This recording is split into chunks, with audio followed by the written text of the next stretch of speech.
Olá, um excelente dia para você que acordou bem cedinho para acompanhar o Manhã no Ar. A semana está só começando. Hoje é segunda-feira, 7 de agosto de 2017 e você confere o que é destaque nesta edição. Governador do Amazonas vai ser escolhido em segundo turno. O eleitor volta às urnas no dia 27. Amazonino Mendes sai na frente da disputa. O projeto é de suar, trabalhar, lutar e pedir a Deus muita competência, resignação, paciência, determinação e sabedoria. Com uma diferença de quase 200 mil votos, Eduardo Braga, do PMDB, é o adversário nessa próxima fase da eleição. Nós vamos, com o nosso programa de televisão, tentar mostrar e tentar motivá-los a levar o Amazonas para um caminho novo. Número de abstenções, votos brancos e nulos chega a 40%. Quase um quarto dos eleitores preferiu não comparecer às urnas. Campanha para segundo turno já começa hoje. Candidatos devem buscar apoio entre candidatos derrotados. Aqui no estúdio a gente conversa com o cientista político Elcio do Carmo e vamos comentar todos os números dessa eleição. Ainda nesta edição a gente traz os estragos feitos pela chuva rápida e forte da madrugada de hoje. Tem também o sucesso da Rota dos Chefes que movimentou o estacionamento do aeroporto nesse fim de semana.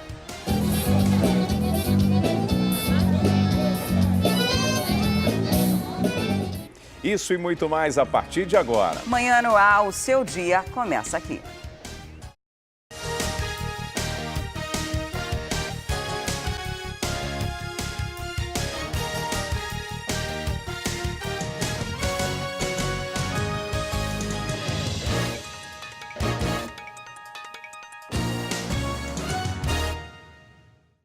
São 6 horas e 2 minutos, nós estamos ao vivo e você pode participar do Manhã no Ar com a gente. Manda para cá suas sugestões de reportagens, denúncias, flagrantes. É só enviar uma mensagem de áudio ou de vídeo para o nosso WhatsApp, 9225-8767.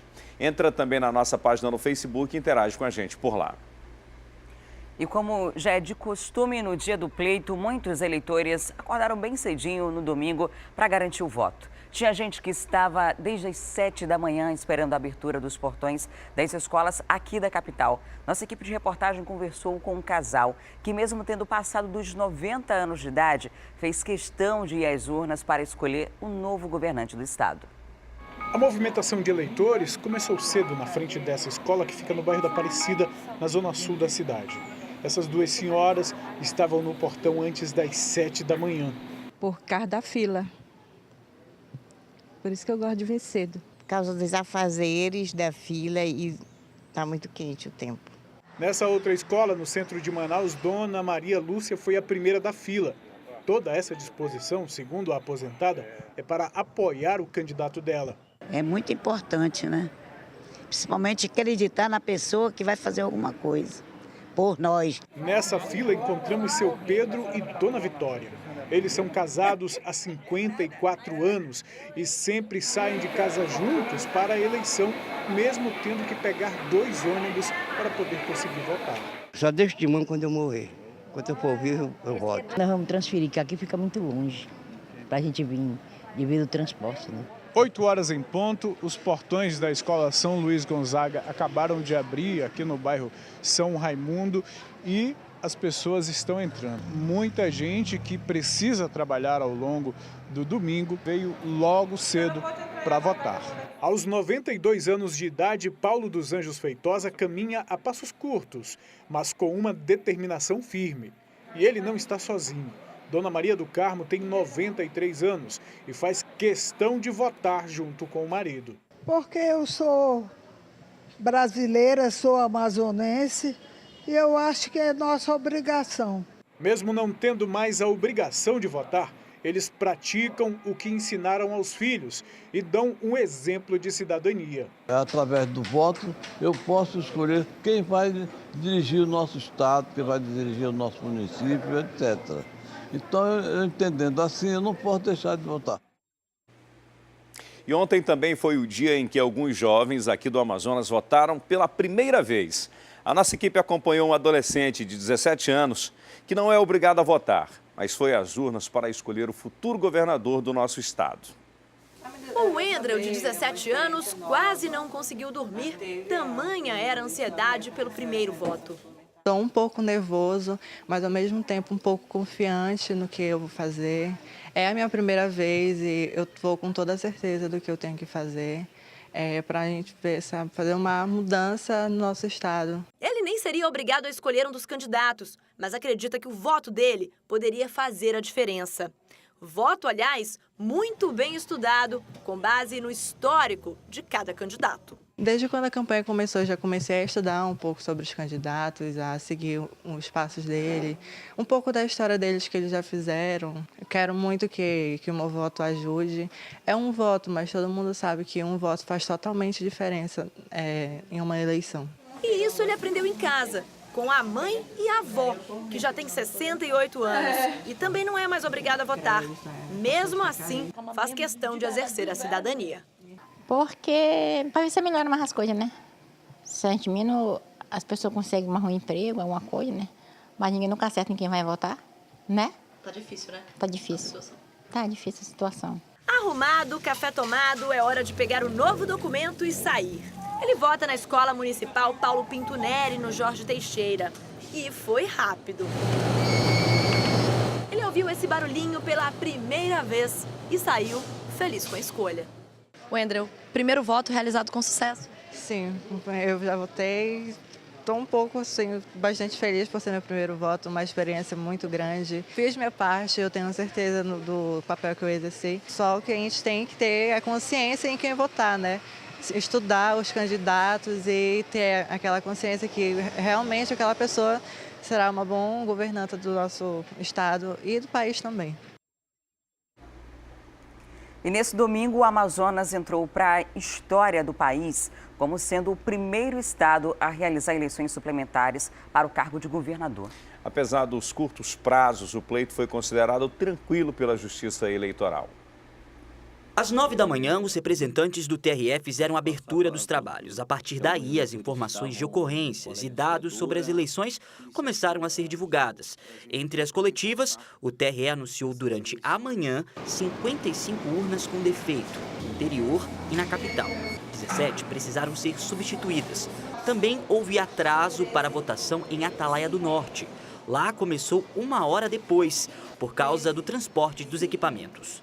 A cúpula de segurança também apresentou balanço das primeiras horas do pleito. Mais de 10 mil servidores, militares, civis, federais e das Forças Armadas trabalharam nas eleições. O Exército teve dificuldades no transporte de soldados para reservas indígenas no interior.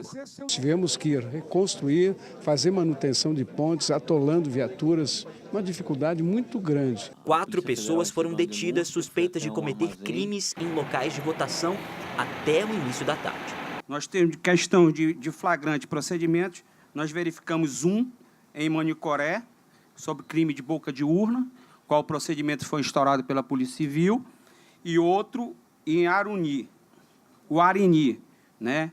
Uma questão de embriaguez alcoólica e a outra possivelmente por transporte ilegal de eleitores. É aqui que os representantes dos órgãos responsáveis pela eleição dão as informações quase de hora em hora. Mas é aqui do outro lado que os jornalistas e membros de alguns órgãos acabam esperando essas informações. E olha só, quase todo mundo fica com um olho lá na bancada e outro no dispositivo eletrônico. As redes sociais são usadas o tempo todo por jornalistas para conseguir denúncias de eleitores e informações de ocorrências. Mais de 500 profissionais trabalharam aqui no Centro de Informações do TRE. À tarde, o ministro Gilmar Mendes, presidente do TSE, que veio a Manaus para acompanhar o andamento do pleito, foi até uma sessão eleitoral na Secretaria de Estado da Fazenda, a Cefaz, e conferiu a votação paralela na sede do TRE. Durante a entrevista coletiva, Gilmar Mendes destacou o trabalho da Justiça Eleitoral e a seriedade do pleito, afastando os boatos de manipulação. O presidente do TSE também garantiu que em até 2 semanas os recursos do governador cassado do Amazonas, José Melo do PROS, serão julgados no TSE. Nós vamos cumprir os requisitos que foram estabelecidos nesta decisão do ministro Lewandowski. Vamos julgar os embargos de declaração e as partes se quiserem, irão ao Supremo Tribunal Federal discutir os seus direitos. Mas acredito que esse tema está já resolvido. A votação terminou às 5 da tarde na capital, mas seguiu até às 6 horas em outros municípios por conta da diferença do fuso horário. Logo depois do encerramento oficial do pleito, os votos começaram a ser computados. Antes das 7 da noite, os números já confirmavam um segundo turno entre os candidatos Amazonino Mendes, do PDT, e Eduardo Braga, do PMDB. Pelo menos 500 mil de eleitores deixaram de votar neste domingo. Esse foi o número de abstenção registrado pelo TRE. Está abaixo, inclusive, da média nacional, essa abstenção. E no interior ficou em torno de 18% a 19%. A gente está fazendo levantamento município por município. É um motivo de orgulho a gente ter uma abstenção baixa, em detrimento das dificuldades enormes que nós encontramos para executar esse pleito. E para nós é uma vitória. Daqui a pouco a gente volta a falar sobre as eleições suplementares que vão agora para o segundo turno. Daqui a 20 dias, nós temos que voltar às urnas para escolher o governador do estado do Amazonas. E quem disputa agora o nosso voto é Amazonino Mendes e Eduardo Braga. A gente traz mais detalhes da eleição, os números, os resultados desse pleito do último domingo daqui a pouquinho. Porque agora a gente vai falar da chuva que atingiu a cidade nessa madrugada. Não sei se você percebeu, mas foi uma chuva rápida, porém forte. E ela deixou rastro de destruição em algumas zonas da cidade. Um dos locais atingidos foi o bairro João Paulo, na zona leste de Manaus. E sobre esse assunto eu converso agora ao vivo com o repórter Danilo Alves. Olá, Danilo, bom dia. Muito estrago por aí? Bom dia, Adriane. Pois é, muito estrago por aqui. A gente está na casa da dona Camila, aqui na rua Alecrim, e a gente apenas vai mostrar para você a parte de cima da casa, que não tem mais. O telhado acabou caindo na casa do vizinho depois de um forte temporal, uma forte ventania que aconteceu por aqui durante a madrugada. De acordo com a dona Camila, aconteceu por volta das 3h15. Ela estava dormindo com a família quando ouviu um forte barulho. Quando percebeu, a estrutura da casa dela acabou saindo daqui e foi para trás, ali para a casa do vizinho. A gente vai conversar com ela e mostrar a destruição, porque tudo por aqui ficou ensopado, destruído. Móveis e outros tipos de objetos aqui ficaram muito prejudicados. Olha só, eletrodoméstico, Domingo, a gente pode mostrar ali, Domingos? Isso. Vamos conversar aqui com a dona Camila, que está do meu lado, para falar um pouquinho sobre esse susto que aconteceu. Dona Camila tem 4 filhos, que estavam dormindo todos juntos em um quarto só. Não é mesmo, dona Camila? Fala um pouquinho para a gente como é que foi esse susto. Foi muito rápido, por volta das 3h15, eu comecei a ouvir uns estalos. Aí eu peguei, levantei, né, vim, olhei, quando eu vi que estava, tipo, balançando as telhas. Aí eu corri e chamei minha filha. Eu digo, Esté, levanta, minha filha. Repara teus irmãos aí que eu vou ver isso aqui. Eu peguei, subi na cama da parte de cima do beliche delas, aí eu toquei assim no telhado que eu alcancei. Quando eu toquei, o vento suspendeu tudo, levou tudo. Aí só deu tempo de eu pegar eles, abrir as portas e sair correndo. Mostra pra gente aqui o quarto onde você estava dormindo com as filhas. Você acompanha quem está aqui na casa da dona Camila, está assistindo aí na sua casa, mostra, na verdade está vendo, né, qual é a consequência dessa chuva. Aqui a estrutura, olha só, as paredes que também foram afetadas por conta dessa chuva. Aqui do outro lado a gente vê também, a gente pede para que o Domingo se aproxime e vá até ali ao quarto, para ele mostrar justamente a destruição disso tudo. Olha aqui essa parte aqui da antena, está toda caída. Esse forro de PVC também caiu. Um barulho, deve ter sido um barulho muito grande. Um barulho muito grande. No entanto, que ainda bateu um pouco a testa na minha filha, né? Que ela estava deitada. Minha filha mais velha, só deu tempo de puxar ela. E eu agarrei todos eles e embora sair daqui. Fomos embora. Minha mãe veio, me ajudou a descer eles, né? E foi um susto muito grande mesmo. Porque a minha filha de 7 anos ficou desesperada. Começou a gritar, mãe. Foi um susto mesmo que eu nunca tinha passado por isso, né? Outra coisa que a gente percebe é que a casa é muito grande, a casa ela é extensa. E a estrutura também, então, no caso, é extensa. A gente percebe que esse telhado que caiu para a casa do vizinho vem dessa parte daqui, se a gente for mostrar, olha só, essa parte que fica aqui bem pertinho dessa parte elétrica, até lá do outro lado. Vamos aqui, Domingos, até esse lado aqui, ó. Ou seja, a estrutura, ela é muito grande. Agora imagina só o susto que aconteceu que foi dado depois que essa estrutura toda acabou indo para lá, para o outro lado. Agora, dona Camila, chega aqui para conversar mais um pouquinho com a gente, para falar depois de tudo o que aconteceu. Agora tem que pedir ajuda das autoridades, né, já que aconteceu essa situação por aí. Né, que se puderem me ajudar, né, com relação à cobertura, porque era toda de ferro, né, toda galvanizada. E agora eu fiquei sem assim, noção, né, do que fazer, para onde recorrer, né? Porque a gente nunca espera isso acontecer com a gente, né? A gente nunca imagina, acontece com os outros, mas nunca é com a gente. E infelizmente isso aconteceu comigo. E agora eu não sei o que eu faço. Estou sem chão, porque é uma estrutura cara, né? Que eu paguei, acho que eu paguei um valor de uns R$4.000 para me fazer toda ela e rapidinho eu vi ela desaparecer. Imagino, deve ter sido complicado mesmo. Muito obrigado. Aqui fora também a gente vê na rua do lado que não tem energia elétrica.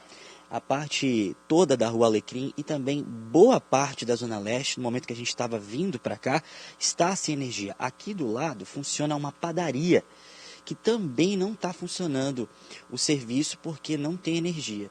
Aqui são os vizinhos da dona Camila que preparam esse pão todos os dias pela manhã. E lá embaixo, a proprietária estava conversando comigo que todo o bairro está sem energia e está prejudicando os comerciantes, no caso ela, que está fazendo os pães.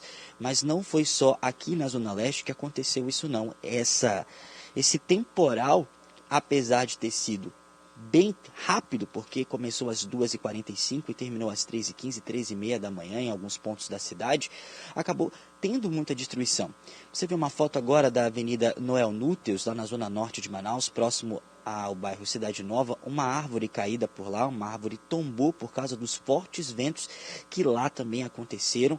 E olha só, não só na Zona Norte, Zona Leste, parte da Zona Sul também, várias partes da cidade acabaram ficando prejudicadas por causa dessa forte ventania, dessa chuva que aconteceu durante a madrugada. E mais relatos você também pode mandar pelo WhatsApp do Manhã no Ar, e também, lógico, pelos outros canais de comunicação que a gente tem da TV A Crítica, como as nossas redes sociais, no Instagram e também no Facebook, e também o Facebook do Manhã no Ar. Qualquer denúncia que você tiver sobre essa chuva que aconteceu durante a madrugada, você pode mandar pra gente. E aqui na casa Dona Camila, a gente espera também alguma resposta do poder público e, claro, né, um susto desse com essa estrutura toda que acabou caindo. A gente espera que tudo volte ao normal, Dona Camila. Você e a sua família que voltem ao normal, a conviver, né? A gente sabe que é um prejuízo muito grande, Adriane e Wilson. Com certeza. E olha, esse problema de falta de energia não é só aí no João Paulo, também está lá no Parque das Laranjeiras, Cidade Nova. A gente mostrou a foto lá da Noel Núteus, outras árvores também caíram nessa área da zona norte da cidade. Agora, Danilo, nesse caso específico aí da casa da dona Camila, foi só a casa dela que ficou atingida dessa forma ou a vizinhança também teve prejuízos nesse sentido, de destelhamento?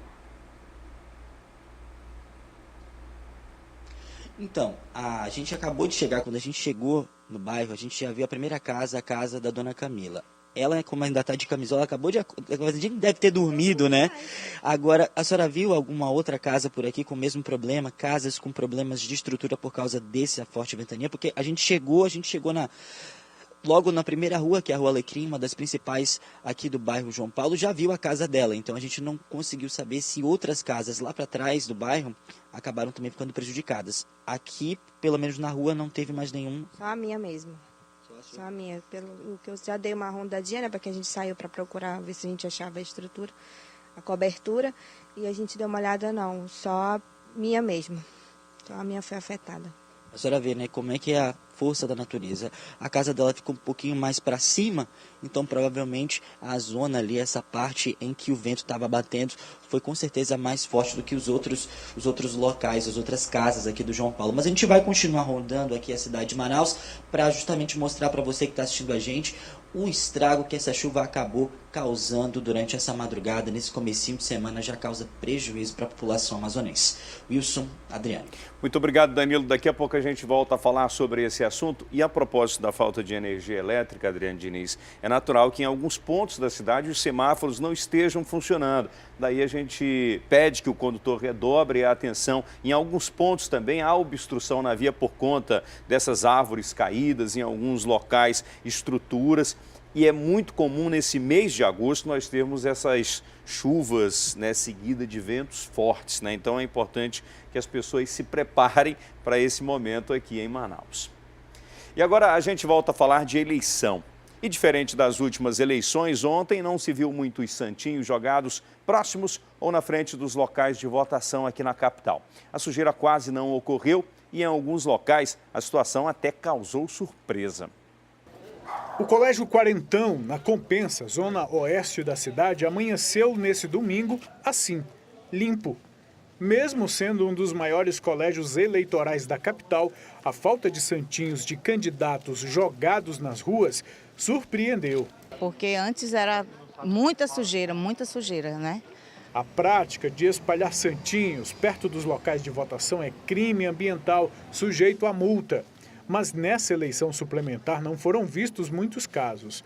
Na Zona Norte, no bairro Cidade Nova, próximo às escolas José Bernardino Lindoso e Dom Milton Corrêa Pereira, foram registrados alguns casos, mas não em grande quantidade, como já ocorreu em outras eleições.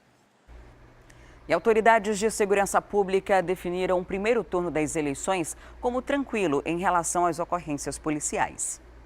A principal ocorrência aconteceu logo pela manhã, por volta de 9 horas. Uma mulher de 50 anos foi presa após agredir uma mesária. O fato aconteceu na Escola Municipal Francisco Nunes da Silva, no bairro Puraquequara, zona leste de Manaus. Uma senhora ficou irritada com a mesária por causa que estava sendo passado na frente as pessoas com prioridade, né, idosos, grávidas, e ela se achou preterida. E ela realmente não é idosa, ela tem 50 e poucos anos, mas ela se achou preterida porque há muito tempo já ela estava na fila e ela queria votar. E acabou empurrando a mesária, acabou tendo um problema muito sério, onde a polícia militar precisou intervir e trazer até aqui o TRE para que fosse feito o TCO. Uma hora depois, a segunda ocorrência. Um cidadão, na hora de votar, chegou a tirar foto. Fato esse que é proibido pela legislação eleitoral. O próprio juiz da zona eleitoral é que flagranteou esse fato e ele foi conduzido, escoltado por um policial militar, auxiliando o juiz eleitoral aqui da zona, do São Francisco, a zona eleitoral, e conduzido também à presença do juiz eleitoral lá no juizado especial na Newton Lins. E no município de Uarini, Evalluzi Ferreira Itapirema foi detido pelo crime de boca de urna. Ele estava distribuindo santinhos junto com o dinheiro na porta de um colégio eleitoral. O homem ficou detido no DIP da cidade. Sobre a mulher que agrediu a mesária, a Justiça Eleitoral determinou que ela vai prestar serviço comunitário durante um mês na mesma escola onde aconteceu o caso. E a Polícia Civil e o Detran intensificaram as fiscalizações contra quem bebeu ou vendeu bebidas alcoólicas no fim de semana, antes ou durante a eleição. A operação para cumprir a lei seca foi bastante rigorosa. De acordo com a Polícia Civil, 120 policiais atuaram na madrugada de sábado e no domingo nas fiscalizações. Pelo menos 120 bares foram fechados na Operação Eleição.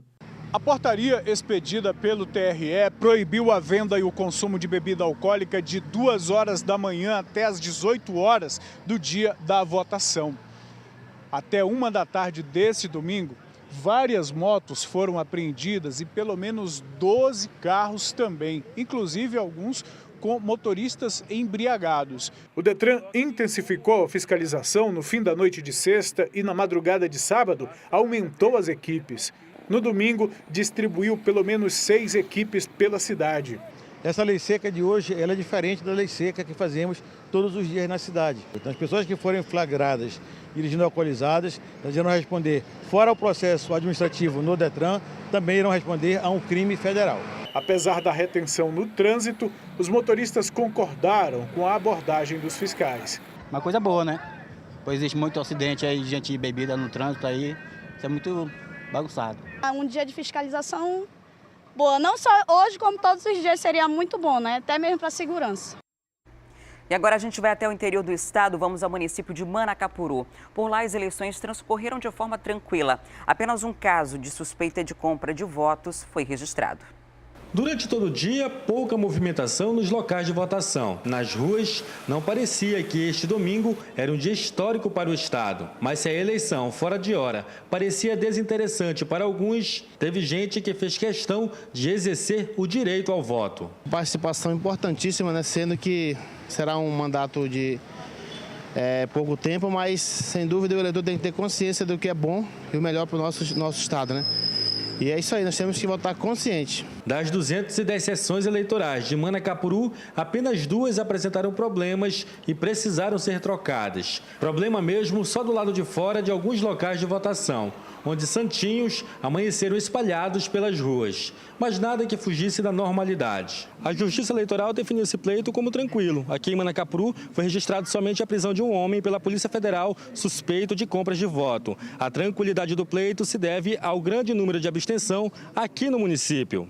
Dos 62.729 eleitores aptos a votar em Manacapuru, deixaram de ir às urnas 15.962, que corresponde a uma abstenção de 25%. Amazonino Mendes obteve o maior número de votos em Manacapuru, seguido por Eduardo Braga. A juíza Vanessa Leite ressaltou a tranquilidade do pleito e os trabalhos para o segundo turno. Já estamos preparados, aqui Manacapuru é um município polo, as urnas dos municípios aqui próximos, Novo Airão, Beruri, Capiranga, essas urnas, Anamã, elas são preparadas aqui, então provavelmente essa próxima semana essas urnas voltem já para cá, para a sede, aqui para Manacapuru, as nossas urnas já estão aqui guardadas e na próxima semana a gente já começa a preparar essas urnas para o segundo turno.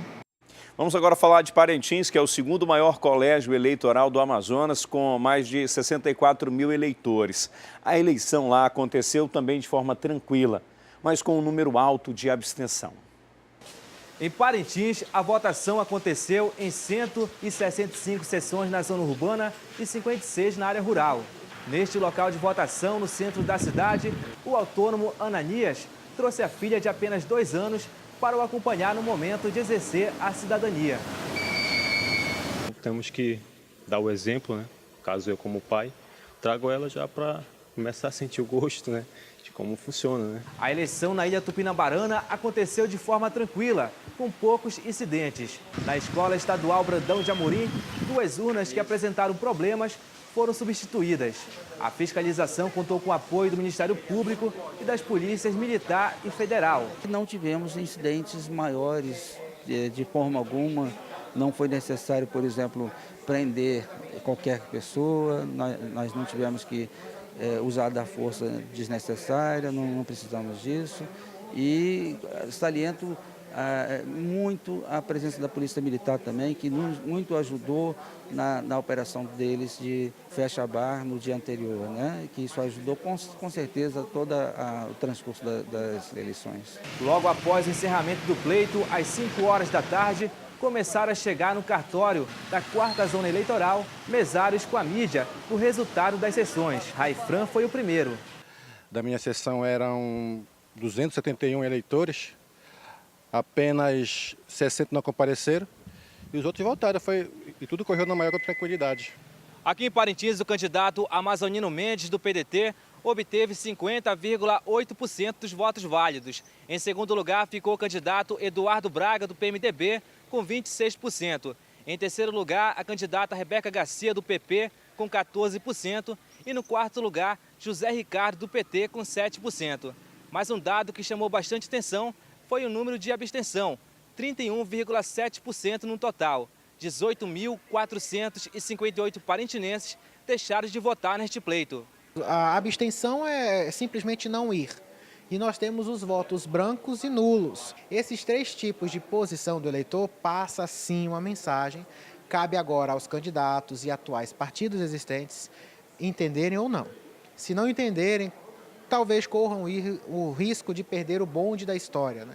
De perder a oportunidade que a história está lhe dando de mudar atitudes, mudar conceitos, mudar formas de se entender com o poder público e com a própria população. E o primeiro colocado no pleito desse domingo, o candidato Amazonino Mendes, se diz confiante na disputa do segundo turno. O candidato da coligação Movimento pela Reconstrução do Amazonas, Amazonino Mendes, do PDT, chegou ao Comitê Central no bairro Dom Pedro pontualmente às 8 da noite, acompanhado de aliados políticos.